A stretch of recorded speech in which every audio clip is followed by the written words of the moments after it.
Hello dear students, आज की class में हम लोग पढ़ने वाले हैं बहुत ही इंपॉर्टेंट टॉपिक जिसका नाम है केमिकल थर्मोडायनेमिक्स।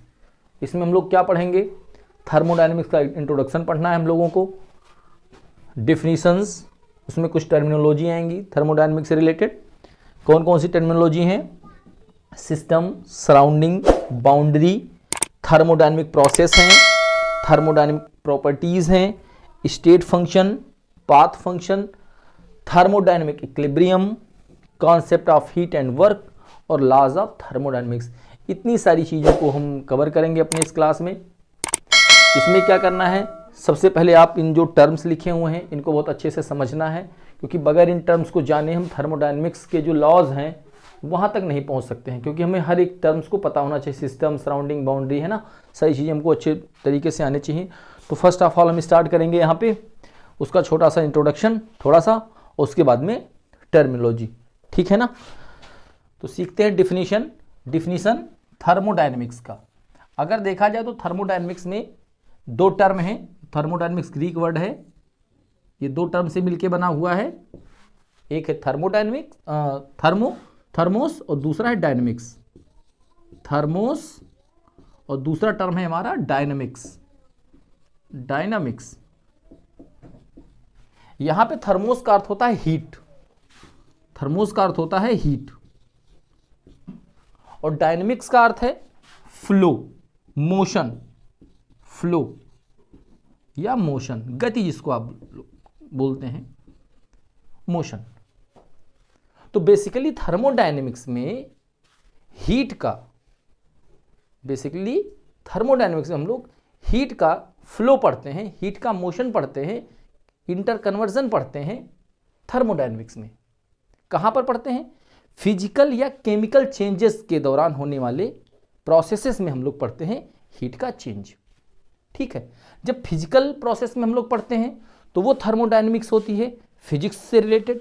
हम लोग यहाँ पर केमिस्ट्री में होने वाले, केमिकल प्रोसेस में होने वाले चेंजेस को पढ़ेंगे, इसलिए यहाँ पर हम लोग पढ़ रहे हैं केमिकल थर्मोडायनेमिक्स, ठीक है। तो केमिकल थर्मोडायनेमिक्स में बेसिकली क्या है? केमिकल थर्मोडायनेमिक्स में केमिकल प्रोसेस में होने वाले चेंजेस को हम लोग पढ़ेंगे, ठीक है।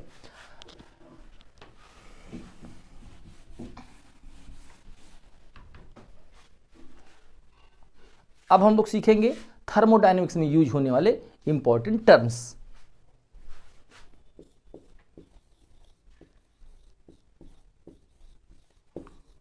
टर्मिनोलॉजी, थर्मोडायनेमिक्स में यूज होने वाले इंपॉर्टेंट टर्म्स, उसको सीखेंगे। बगैर इन टर्म्स को सीखे हुए हम लोग थर्मोडायनेमिक्स नहीं समझ पाएंगे। तो इंपॉर्टेंट है थर्मोडायनेमिक्स में यूज होने वाले सारे टर्म्स को क्लियर किया जाए, है ना। तो इसमें सबसे पहला टर्म आता है सिस्टम, उसके बाद में सराउंडिंग और उसके बाद में बाउंड्री।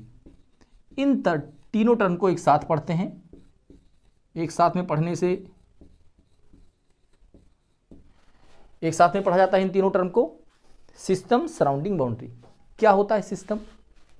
देखिए, यूनिवर्स है, पूरा ब्रह्मांड है ना, ये पूरा ब्रह्मांड है। इस पूरे ब्रह्मांड में वो छोटा सा हिस्सा पूरे ब्रह्मांड का वो छोटा सा हिस्सा जिस पे हम लोग थर्मोडायनेमिक प्रॉपर्टीज अप्लाई करेंगे, वो छोटा सा हिस्सा जिस पे हम लोग थर्मोडायनेमिक प्रॉपर्टीज अप्लाई करके थर्मोडायनेमिक स्टडी करेंगे, वो हिस्सा, छोटा सा हिस्सा कहलाता है सिस्टम। बात समझ में आ गया? यूनिवर्स का वो छोटा सा पार्ट जिस पे हम लोग क्या करने वाले हैं? थर्मोडायनेमिक स्टडी करने वाले हैं, वो पार्ट हमारा कहलाता है सिस्टम। बाकी के, यानी उस सिस्टम को छोड़ करके बाकी का सारा हिस्सा क्या कहलाएगा? बाकी सारा हिस्सा कहलाएगा सराउंडिंग। बाकी का सारा हिस्सा क्या कहलाएगा? सराउंडिंग। यूनिवर्स का छोटा सा पार्ट जिस पे हम लोग थर्मोडायनेमिक स्टडी करने वाले हैं, वो छोटा सा पोर्शन होता है, कहलाता है सिस्टम। बाकी का जो बचा हुआ हिस्सा वो क्या हो जाता है? सराउंडिंग। अब इस सिस्टम और सराउंडिंग को सेपरेट करने वाली जो वॉल होती है ना, जो बाउंड्री है, जो सेपरेशन जो करेगा, उसको बोला जाता है बाउंड्री। उसको क्या बोलेंगे? बाउंड्री बोलेंगे। सिस्टम और सराउंडिंग को सेपरेट जिसके माध्यम से हम लोग करते हैं वो क्या बोलेंगे? उसको बाउंड्री बोलेंगे। बाउंड्री भी बहुत प्रकार के हैं, इमेजिनरी है, रियल है, वो अपनी अलग बात होती है ना। लेकिन एक जो हमारा बेसिक था टर्म वो समझ में आया। सिस्टम क्या है, वो हिस्सा जिसपे हम लोग थर्मोडायनेमिक प्रॉपर्टीज अप्लाई करके थर्मोडायनेमिक स्टडी करेंगे, वो हो जाएगा हमारा सिस्टम। बाकी का यूनिवर्स का जो पार्ट है वो क्या हो जाएगा, सराउंडिंग। और इन सिस्टम और सराउंडिंग के सेपरेट करने वाला जो भी है वो क्या हो जाएगा, हमारा बाउंड्री, है ना। क्लियर है। एक एग्जांपल देखते हैं। एक पानी से भरा हुआ गिलास है, पानी है, इसमें हमने पानी ले रखा है, वाटर ले रखा है। अब हम इस वाटर में थर्मोडायनेमिक प्रॉपर्टी इसकी स्टडी करने वाले हैं। तो जो वाटर था ये क्या हो जाएगा हमारा, ये हो जाएगा हमारा सिस्टम। और इस गिलास के बाहर की सारी चीजें, इस गिलास के बाहर की सारी चीजें वो हो जाएंगी सराउंडिंग। और ये जो गिलास है हमारा वो क्या हो जाएगा, वो हो जाएगा बाउंड्री। तो क्या है, सिस्टम और सराउंडिंग। सिस्टम छोटा सा पार्ट है जहां पे हम थर्मोडायनेमिक प्रॉपर्टीज अप्लाई करेंगे, और सराउंडिंग क्या है, rest part of the universe, वो क्या हो जाएगा हमारा सराउंडिंग हो जाएगा। और उन दोनों को सेपरेट कौन करता है, उन दोनों को सेपरेट करता है बाउंड्री। अब अगर हम इसको और भी क्लासीफाई करें, सिस्टम को या बाउंड्री को, है ना, तो उसको आगे देखते हैं। अब हम चलते हैं सिस्टम को क्लासीफाई करते हैं। ये जानना चाहते हैं कि सिस्टम कितने प्रकार के हो सकते हैं। तो सिस्टम को दो तरीके से क्लासीफाई किया जा सकता है, यानी सिस्टम को दो तरीके से बांट सकते हैं। एक बांट सकते हैं on the basis of chemical composition, on the basis of chemical composition, on the basis of chemical composition. एक ये हमारा होगा on the basis of chemical composition, और दूसरा जो हमारा बेसिस है वो है on the basis of exchange of mass and energy.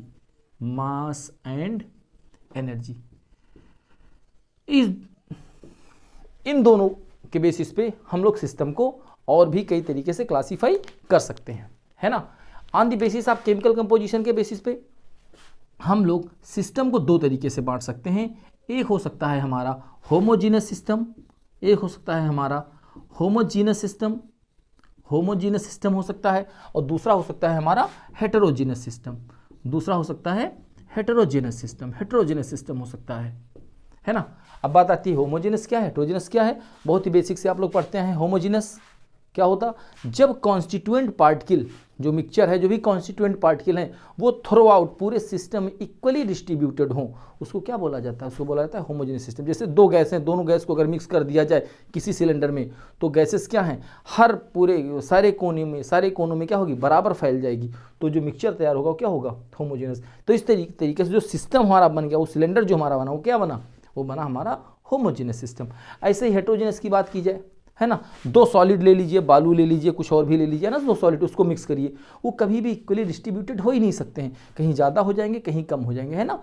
तो इस तरीके से वो क्या हो जाएंगे, हेटेरोजेनियस सिस्टम। तो हेटेरोजेनियस सिस्टम क्या होता है, जब हमारे कॉन्स्टिट्यूएंट पार्टिकल्स जिनको आपने मिक्स किया है वो पूरे सिस्टम में इक्वली डिस्ट्रीब्यूटेड ना हो, उसको बोलते हैं हेटेरोजेनियस सिस्टम। जैसे कि हमने क्या बताया, बालू है, मिट्टी है, कण है ना, ये फिर इन सब के जो मिक्सचर हैं वो सब क्या होते हैं, वो सब होते हैं हेटेरोजेनियस सिस्टम।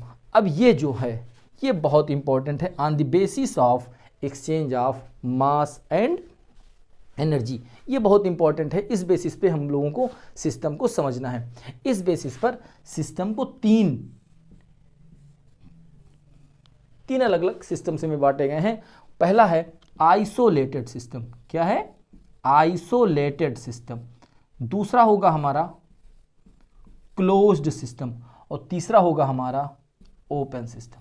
यानी सिस्टम को फिर हमने exchange of mass and energy के बेसिस पे तीन अलग अलग तरीके से बांट दिया, आइसोलेटेड, क्लोज्ड। तो हमने बताया कि सिस्टम को on the basis of exchange of mass and energy, उसको फिर से हम लोग क्लासीफाई कर सकते हैं। उसको कर सकते हैं हम लोग आइसोलेटेड, क्लोज्ड और ओपन सिस्टम में। इसको समझना है, बहुत इंपॉर्टेंट है इसको समझना। तो एक एग्जांपल पहले लेते हैं, उस बेसिस पे इसको हम समझेंगे। हम एक लेते हैं थर्मस, ठीक है। थर्मस क्या होता है आपको पता है, थर्मस जो इंसुलेटेड होता है, ये इंसुलेटेड यानी किसी भी तरीके से हीट को एक्सचेंज नहीं करेगा, ना अंदर आने देगा ना बाहर जाने देगा, ठीक है ना। एक थर्मस है, इंसुलेटेड थर्मस है, ठीक है। इसके ऊपर एक ये प्लास्टिक का या वैसे ढक्कन लगा हुआ जो हीट को एक्सचेंज कर सकता है, लेकिन इसके ऊपर मैंने एक और कवर लगा दिया, ढक्कन एक और लगा दिया, ये देखिए। तो इस तरीके से जो थर्मस है ये कंप्लीटली क्या हो गया, कंप्लीटली बंद है, जो किसी भी तरीके से हीट को ना बाहर जाने देगा और ना ही अंदर आने देगा। बात समझ में आ गया? जो थर्मस है वो क्या करेगा, किसी भी तरीके से हीट को अंदर बाहर आने जाने नहीं देगा।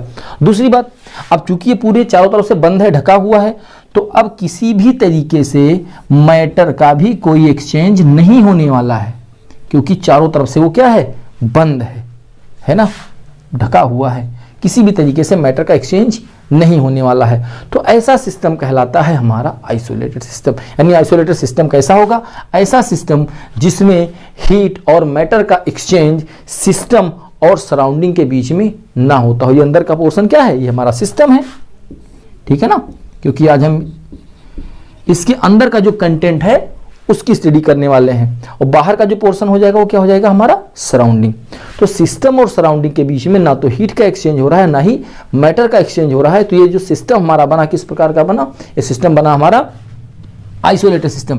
यानी हम लिख सकते हैं कि dq यहां पर क्या है, जीरो है। dq यानी चेंज इन हीट, है ना, जीरो है, और मैटर का भी चेंज नहीं है, मास का भी कोई चेंज नहीं है, वो भी जीरो। बात समझ में आ गया? तो आइसोलेटेड सिस्टम एक ऐसा सिस्टम होता है जिसमें हीट और मैटर का दोनों का एक्सचेंज सिस्टम और सराउंडिंग के बीच में नहीं होता। ऐसे सिस्टम को बोला जाता है आइसोलेटेड सिस्टम। क्लियर हो गई बात? अब हम बात करते हैं क्लोज्ड सिस्टम की। फिर से वही थर्मस लेते हैं जो कि ये तीन तरफ से बिल्कुल अच्छे तरीके से इंसुलेटेड है, लेकिन ऊपर से हमने क्या किया, उसके ढक्कन को हटा दिया। जो इंसुलेटेड वाला ढक्कन था वो हटा दिया, लेकिन एक कवर अभी रखा हुआ है उसके ऊपर। अब क्या होगा, जो हीट है ना, वो हीट इस कवर के थ्रू एक्सचेंज हो रही है, हीट आ जा रही है उस कवर के थ्रू। लेकिन अब चूंकि ढका हुआ है तो मैटर किसी भी तरीके से एक्सचेंज नहीं होगा, मैटर का एक्सचेंज किसी भी तरीके से अब यहां नहीं होने वाला है। लेकिन हीट हो रहा है कहां से, इस ऊपर वाले ढक्कन से, है ना, प्लास्टिक वगैरह का कुछ भी मेटेलिक लगा हुआ, जिससे क्या हो रहा है, हीट एक्सचेंज हो रहा है। यानी यहां पर डेल्टा क्यू जीरो नहीं है, यानी हीट एक्सचेंज हो रहा है, लेकिन मैटर वो नहीं एक्सचेंज होगा, क्योंकि इधर से भी ढका हुआ है, ऊपर से भी ढका हुआ, किसी भी तरीके से मैटर का एक्सचेंज नहीं होगा। तो यहां पे डीएम इक्वल टू क्या हो जाएगा, जीरो। यानी ऐसा सिस्टम जहां पर हीट का चेंज हो रहा हो, यानी dq does not equal to zero, but matter का एक्सचेंज ना हो, किसके साथ, सराउंडिंग के साथ। ये क्या है हमारा सिस्टम, ये क्या है, सराउंडिंग। ऐसे सिस्टम को क्या बोला जाता है, ऐसे सिस्टम को बोला जाता है क्लोज्ड सिस्टम। और अगर हम वही फिर से थर्मस ले लें, और हमने जो ऊपर जो ढक्कन रखा था वो हमने क्या कर दिया, वो हमने ढक्कन भी हटा दिया। तो अब क्या होगा, अब जो हमारी हीट है वो भी सराउंडिंग के साथ में एक्सचेंज हो रही है, और साथ साथ में मैटर भी क्या होगा, एक्सचेंज होगा। मैटर भी क्या होगा, एक्सचेंज होगा। खुला हुआ है ना, मान लीजिए इसमें गर्म पानी भरा हुआ है, तो क्या करेगा, जो गर्म पानी के जो वेपर्स हैं, भाप हैं, वो क्या होंगे, निकलते रहेंगे, मैटर बाहर निकल जाएगा।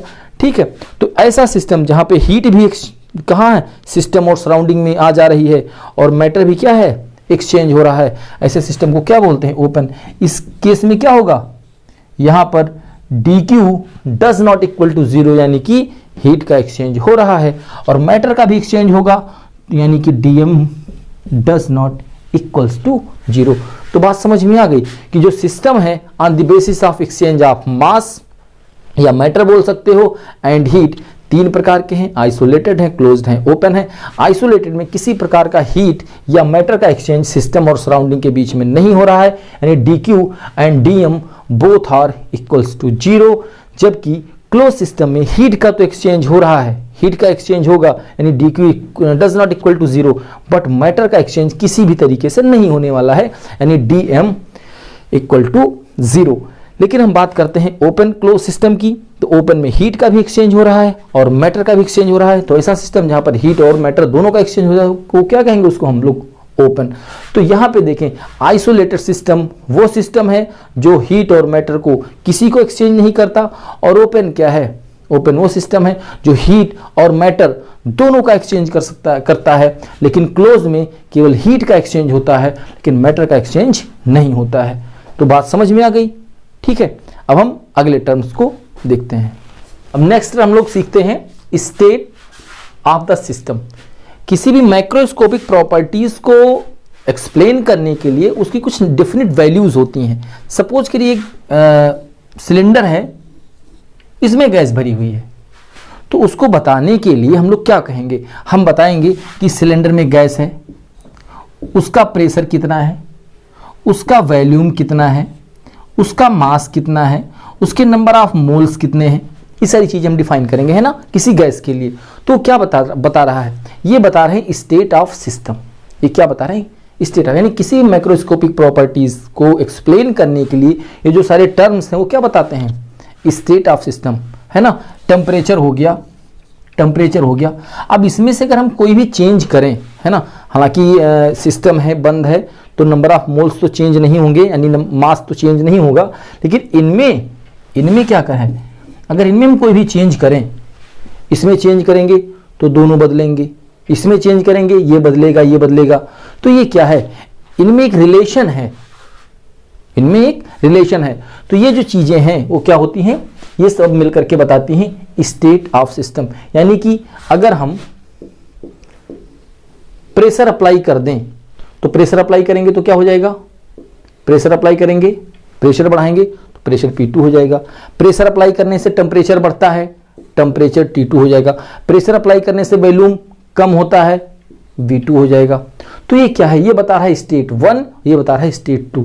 तो किसी भी माइक्रोस्कोपिक प्रॉपर्टीज को एक्सप्लेन करने के लिए कुछ डिफिनिट वैल्यूज हैं, और डिफिनिट वैल्यूज को ही क्या बोला जाता है, वो बोला जाता है स्टेट ऑफ सिस्टम। क्या बोला जाता है, स्टेट ऑफ सिस्टम। अब यही जो चीजें हैं T, P, V, ये सब एक दूसरे से डिपेंडेंट हैं, एक दूसरे के ऊपर निर्भर करती हैं। इनको बदलोगे ये बदलेगा, इनको बदलोगे ये बदलेगा, इसीलिए इनको बोला जाता है स्टेट वेरिएबल्स। क्या बोला जाता है, स्टेट वेरिएबल्स। स्टेट वेरिएबल्स इनको कहते हैं, या स्टेट फंक्शन, या क्या बोलते हैं, स्टेट फंक्शन बोलते हैं। बात समझ में आ गई। यानी इस अवस्था को बताने के लिए, स्टेट 1 को बताने के लिए और स्टेट 2 को बताने के लिए हमें क्या चाहिए, T, P, V, और यहां भी ये T1 है, ये P1 है, ये V1 है। तो ऐसे यहां पे क्या है, T2 है, P2 है, V2 है। तो हम क्या कहेंगे, स्टेट 1 में प्रेशर इतना, टेम्परेचर इतना, वॉल्यूम इतना। स्टेट 2 में टेम्परेचर ये, प्रेशर ये, वॉल्यूम ये। ठीक है, तो ये क्या होता है, स्टेट वेरिएबल्स। स्टेट वेरिएबल्स क्या है कि अगर हम किसी भी पैरामीटर में कोई चेंज करें तो दूसरा ऑटोमेटिक ही क्या होता है, चेंज हो जाता है। उसको क्या बोलते हो, उसको बोलते हो स्टेट वेरिएबल या स्टेट फंक्शन।